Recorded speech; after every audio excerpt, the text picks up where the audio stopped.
بتستخدم تليفون سامسونج اتفرج على الفيديو ده. اول حاجه هتعملها هتنزل تطبيق جود لوك اللي انت شايفه قدامك ده، وتطبيق جود لوك بينزل من الجالاكسي ستور مش بينزل من البلاي ستور، وجواه تطبيقات كتير جدا جنبها علامه التنزيل او الداونلود اللي انت شايفها دي، بس انا عشان منزل التطبيق اللي احنا هنتكلم عليه النهارده فهو موجود مفيش جنبه علامه الداونلود، وده اسمه هوم اب. ده اللي انت هتنزله اسمه هوم اب. بعد ما بتنزله وتفتح التطبيق بتدوس على علامه الاون اللي هنا او بتفعل كل الخصائص او تقدر تستخدم كل الخصائص اللي جواه. والنهارده هنتكلم عن خاصيتين في الهوم سكرين او في شاشه التليفون، وطبعا هيبقى فيه في الجزء الثاني من الفيديو ترجمه لكل حاجه بالعربي للناس اللي عاملين تليفوناتها بالعربي.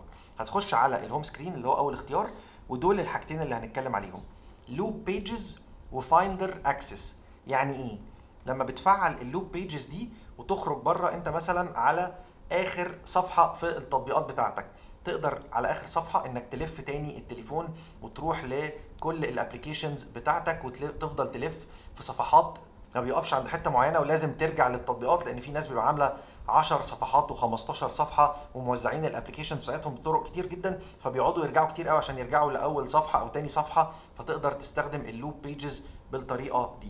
تاني حاجه في الفيديو هو الفايندر اكسس، وده اهم حاجه. لما بتدوس على الفايندر اكسس بيظهر لك اختيارين هنا: هوم سكرين وابس سكرين، يعني الصفحه الرئيسيه وصفحه التطبيقات. بالشكل ده تقدر تعمل سيرش، سواء انت هنا في الهوم سكرين لمجرد ان انت عملت ايدك زي ما انا عملت كده، يعني مثلا انا اهو واقف على الصفحه، اول ما انزل ايدي لتحت يظهر لي السيرش بار، تقدر تعمل سيرش على اي حاجه سواء جوه التليفون او حتى على النت او جوه اي تطبيق، فتعمل سيرش على اي كلمه بسرعه جدا. والخاصيه دي موجوده في الاساس في الايفون وموجوده هنا كمان في سامسونج، تقدر تفعلها وتستخدمها، هتسهل عليك جدا طريقه السيرش والبحث. وتعالوا بقى نروح للعربي. نفس الكلام برضو، هتنزل التطبيق اهو، ده اسم التطبيق جود لوك، بينزل من الجالاكسي ستور. بعد ما بتنزل التطبيق بتنزل ابلكيشن او تطبيق تاني جواه اللي هو هوم اب، بتفتح هوم اب وبيجيب لك هنا متوقف عن التشغيل، هي دي اللي انت بتشغلها، فكده بيقول لك ان هو قيد التشغيل.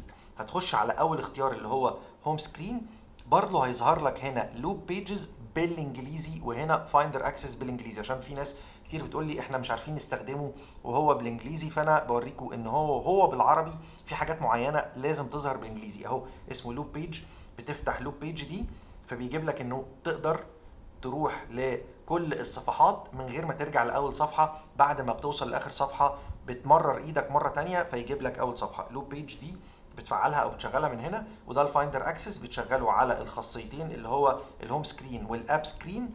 وبالشكل ده اول ما بتسحب ايدك بالطريقه دي تقدر تعمل سيرش هنا بالطريقه اللي انت عايزها على اي كلمه موجوده جوه التليفون. التلاجة مثلا، التلاجة مش بتسقع. بس بقى يا سيدي، وانا تامر، وفي الاخر بقى ما تنساش تعمل سيف الفيديو، شير مع اصحابك، فولو عشان تشوف الحاجات الجديده.